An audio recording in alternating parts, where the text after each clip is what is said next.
अयोध्या नरेश राजा दशरथ पुत्र राम और लक्ष्मण हैं।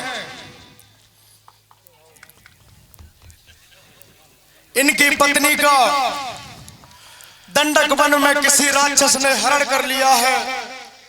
बस उसी की खोज करते करते करते करते अपने पर्वत के नीचे भ्रमण कर रहे थे। तो मैंने सोचा आप भी अपनी पत्नी के वियोग में इस पर्वत पर रह रहे हैं, ये भी अपनी पत्नी की खोज के लिए भटक रहे हैं। तो मैंने ऐसा मार्ग चुना जिससे कि दोनों का काम सरलता पूर्वक हो सके। दोनों आप लोग अगर मित्रता हो जाए तो इससे अति सुंदर कोई बात नहीं है। ठीक है, अगर तुम्हारा सुझाव यही है तो आपका जो विचार है वो हमारा विचार है। हे मित्र सुग्रीव जी,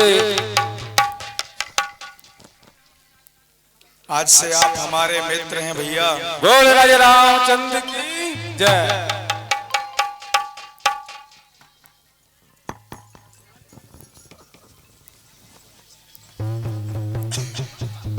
हे महाराज सुग्रीव, बोलिए प्रभु। ऐसे वन में भटकते भटकते घूम रहे हैं, कहीं भी हमारी सीता का पता भी नहीं चला। पीछे सबरी से मुलाकात हुई तो उन्होंने आपके ऋषिमुख पर्वत का रास्ता बताया और उसी रास्ते पर हम आगे बढ़े तो महाबली हनुमान से मुलाकात हुई। और ये तो हमारा सौभाग्य है कि आप जैसे राजा से हमारा मिलना हुआ। अगर कुछ ऐसा हो आपको पता हो जिसमें मैं अपनी सीता की खोज में आगे बढ़ सकूं भैया, तो अवश्य मदद कीजिए। अवश्य बताऊंगा प्रभु, जो मैंने यह दृश्य देखा था अवश्य बताऊंगा। कुछ दिन पहले मंत्रियों सहित और मैं इसी जगह पर बैठा था, इतने में ऊपर नजर गई तो अजब नजारा देखा था।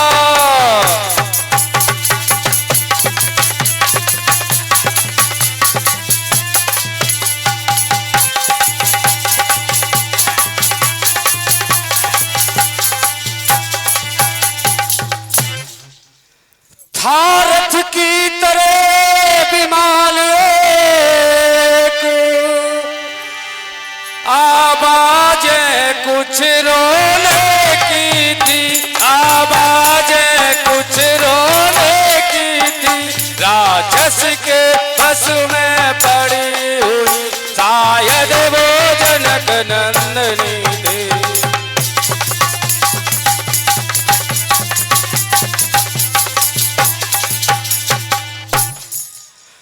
निश्चर के लोचन लाल लाल ज्वाला बरसाते जाते थे, ज्वाला बरसाते जाते थे। इस ओर मेघ की बात प्रभु जलधार गाते जाते थे।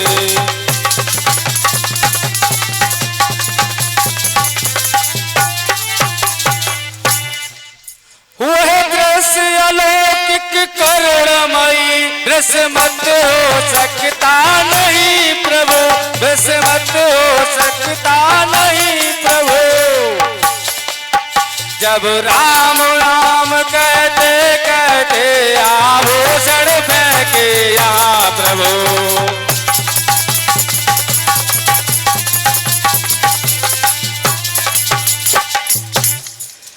अरे मेरी आंखों के सन्मुख ही क्या कहूँ निकल वह छोड़ गया, क्या कहूँ निकल छोड़ गया।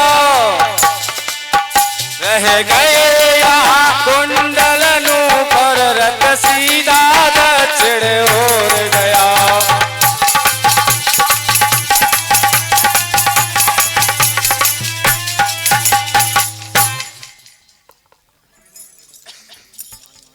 भैया मुझे दिखा दीजिए, शायद उससे पता लग जाए कि वो कुंडल सीता के ही हों। ठीक है वीर हनुमान, जो वो कुंडल है उन्हें प्रभु को दिखाइए।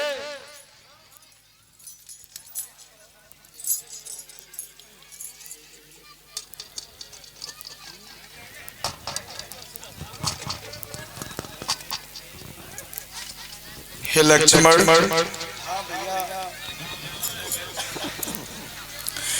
लक्ष्मण ये वही कुंडल है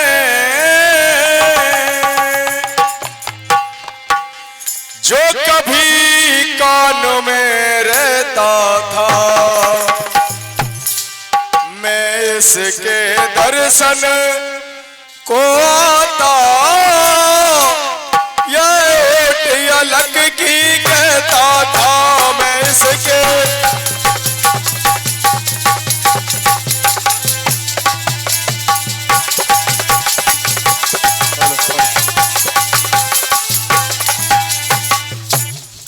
देखो लक्ष्मण, अब बिरही के हाथों आया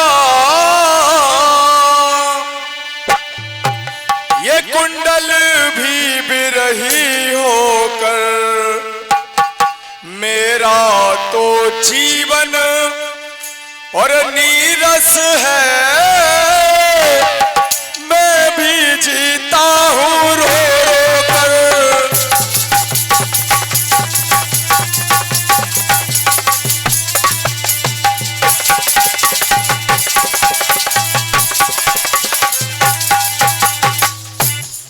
देखो लखन, इसको गौर से देखो।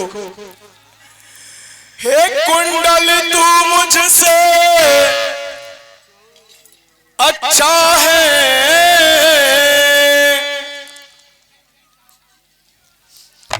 इतने दिन उसके साथ रहा।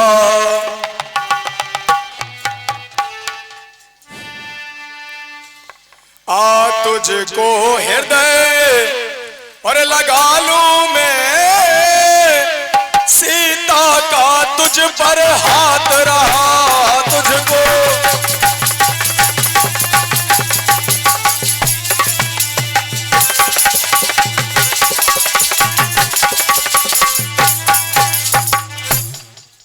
लखन, हाँ भैया, मुझे विश्वास हो गया है कि ये आभूषण पे देखे ही हैं। मेरी बात ध्यान से सुनो भैया। वैदेही की सुध नहीं मिली भैया, अगर सीता का पता नहीं लगा तो राघव का बचना मुश्किल है। लक्ष्मण तुम भी इसको देखो, देखो सीता का कुंडल है। लक्ष्मण तुम भी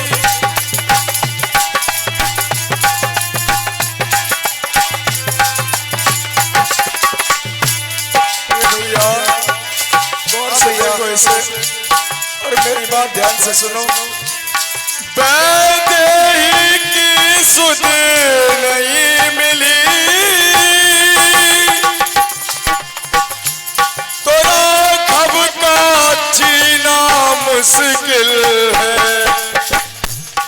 लक्ष्मण तुम भी इसे पहचानो, देखो सीता का कुंडल है। लक्ष्मण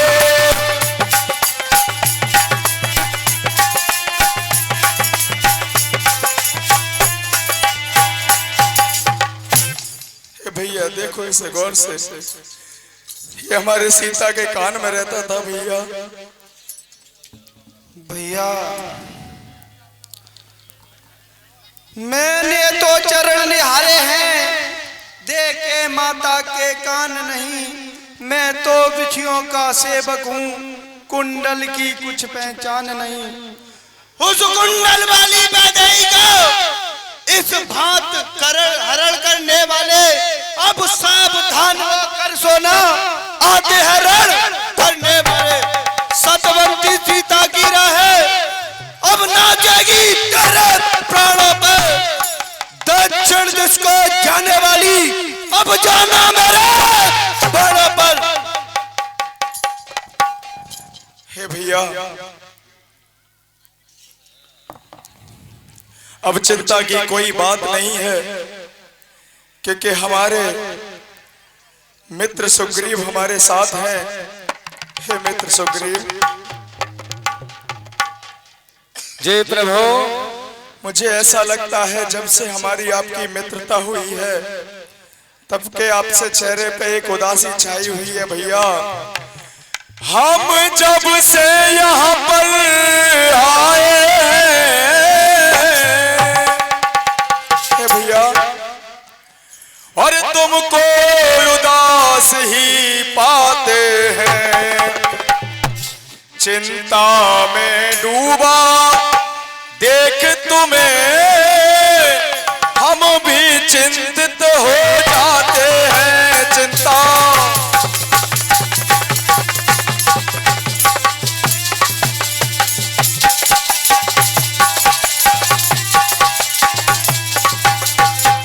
हे भैया, मुझे समझ ही नहीं आता है, आपका इतना विशाल राज्य है, विशाल विस्तार है, फिर भी आप छिप कर रहते हैं। अरे छिप कर पहाड़ पर रहने का क्या गुप्त भेद, क्या कारण है? और अब तो हम आप मित्र हैं, अरे हम साथी सुखों और दुखों के हैं।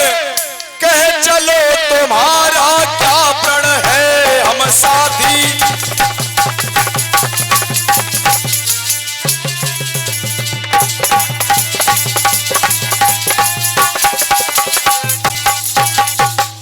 क्या बात है मित्र, ऐसा क्या हुआ है?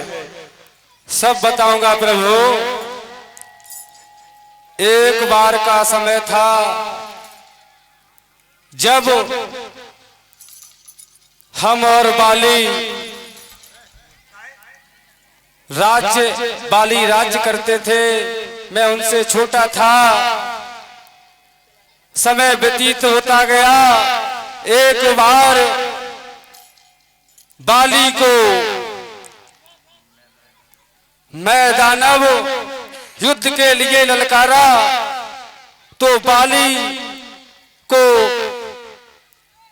युद्ध का पहले तो उसने मना किया बाली ने कि भाग जा, परंतु वह माना नहीं तो बाली को भी गुस्सा आ गया। बाली ने बोला कि चल युद्ध के लिए तैयार हो जा। तो मैं दानव भागते भागते बाली पीछे भागता हुआ और मैं बाली भाई के पीछे भागता हुआ एक बहुत बड़ी विशाल गुफा में बाली और मैं दानव दोनों घुस गए। तो क्या होता है, काफी दिन तक युद्ध हुआ पर हम तो बाहर खड़े थे, परंतु गुफा के अंदर से रक्त निकला। तो मैंने सोचा कहीं ऐसा तो नहीं मेरा बड़ा भाई बाली मारा गया। मैंने तो सोचा कि अपने ही जान बचा लूं। मैंने बहुत तगड़ा पत्थर शिला गुफा के द्वार पर लगा दिया और मैं अपने राज्य में वापस आ गया। तो सभी प्रजाजनों ने, गुरुजनों ने काफी समय तक इंतजार किया बाली का, परंतु बाली नहीं आया। फिर हमको राजा बना दिया। जब राजा घोषित हुआ मैं, तब बाली जब अपने महल में अंदर आया तो उसने देखा कि सुग्रीव को राजा बनाया गया।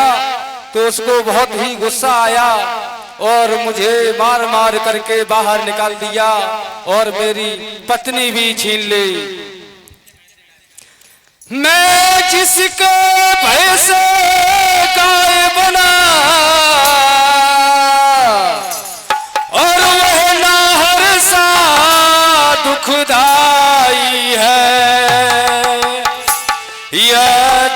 वो मेरा भाई है, पर भाई नहीं कसाई है।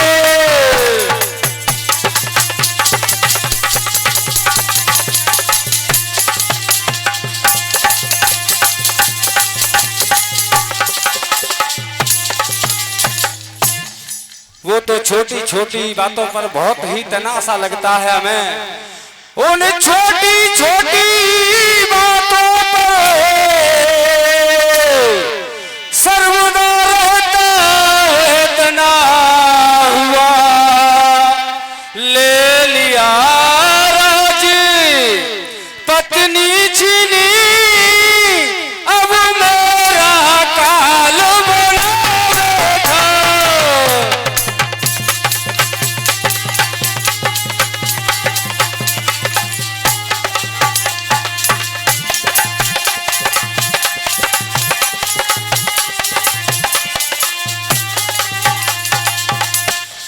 वो भाई कभी चाहता था वो बद करने को तत्पर है, वो बद करने को तत्पर है। आस्तीस का साप वही जिसको बल कहता है।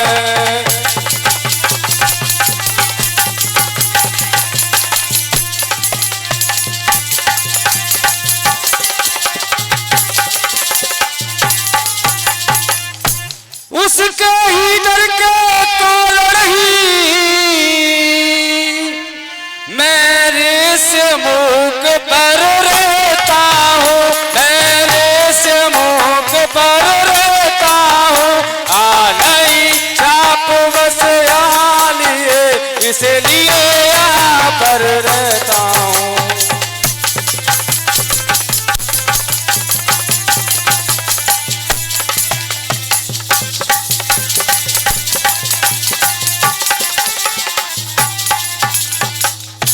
हे प्रभु, हाँ महाराज।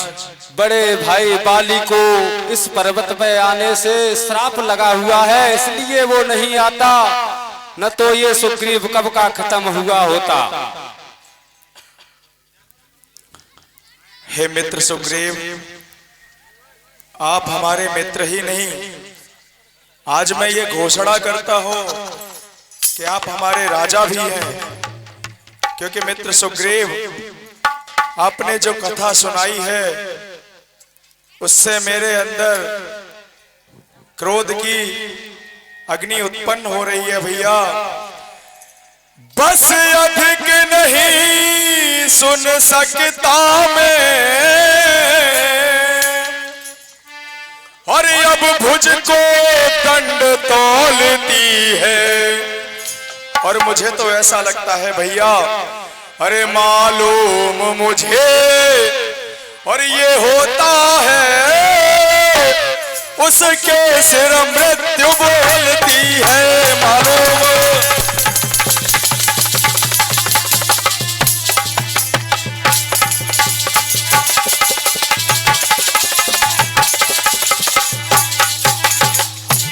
आपने जितना सुनाया वो भी हमसे बर्दाश्त नहीं होता।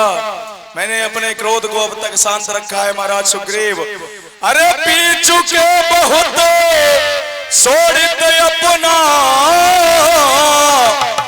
अब उसका रक्त पिलाएंगे। हे महाराज सुग्रीव, अभी सुबह का समय है, हम राज पाठ सुग्रीव तुम्हें सब संध्या तक दिलवाएंगे। सब राज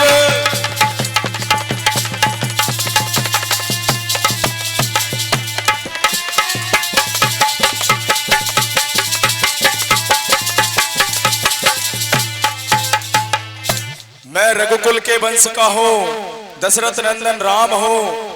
मैंने एक बार कह दिया, वो पत्थर की लीक हो गया महाराज सुग्रीव।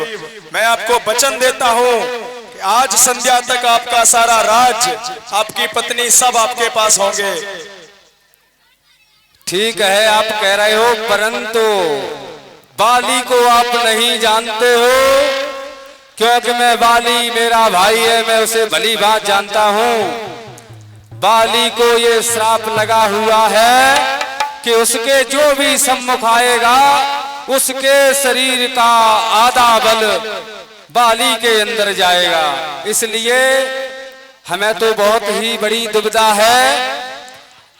अब इस दुविधा को दूर करने के लिए हम आपको एक बताते हैं उपाय। अगर मैं तब मान जाऊंगा कि आप बाली को मार सकते हो। ऐसी क्या दुविधा है महाराज? अरे इन 7 ताड़ के वृक्षों को जो एक बार में ढाएगा, फिर तक्षक ने कह रखा है वो विजय बाल पर पाएगा।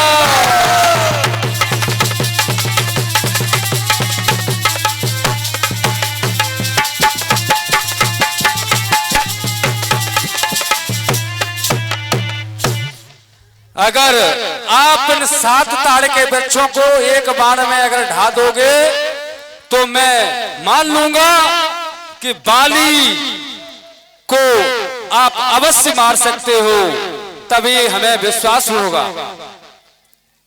ठीक है महाराज सुग्रीव, अगर आप ऐसा कहते हैं तो वो भी होगा। मेरा एक बाण इन 7 ताड़ के वृक्षों को ही नहीं, ये जितने ऊंचे ऊंचे शिखर भी आपको दिख रहे हैं, इन सबको भेद के रख देगा महाराज सुग्रीव। ठीक है, ये मेरा संशय दूर करो पहले।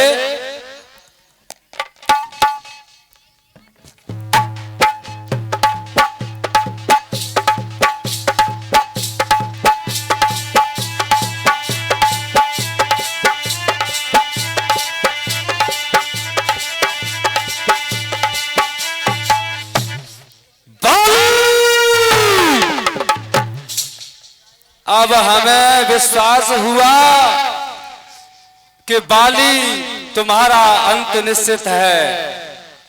अब हमें पूर्ण विश्वास है कि मैं बाली पर अवश्य विजय पाऊंगा। अब मुझे जाने के लिए कहो, मैं उस बाली को अब नहीं छोड़ूंगा। हे महाराज सुग्रीव, उसको ये वरदान प्राप्त है कि उसके सामने जो भी आएगा उसका आधा बल उसके शरीर में आएगा। मैं आपके साथ चलता हूं, मैं एक पेड़ के पीछे छुप जाऊंगा, आप उसे युद्ध के लिए ललकारना, और जैसे ही मुझे मौका लगेगा मैं उसका वध कर दूंगा। भैया देखना कहीं ऐसा ना हो कि बाली मारता तो कम है, रगड़ता ज्यादा है। इसलिए ध्यान में रखना, क्योंकि बाली से हम क्या पूरा संसार भय खाता है। पर आप कहते हो तो मैं अवश्य बाली के पास जाता हूं, पर हमारे पीछे पीछे चुपके चुपके। बिल्कुल मित्र सुग्रीव, ऐसा ही होगा, आपको चिंता करने की कोई आवश्यकता नहीं है। बाली कर दे कुटिया खाली। मैं आ रहा हूं। रामचंद्र की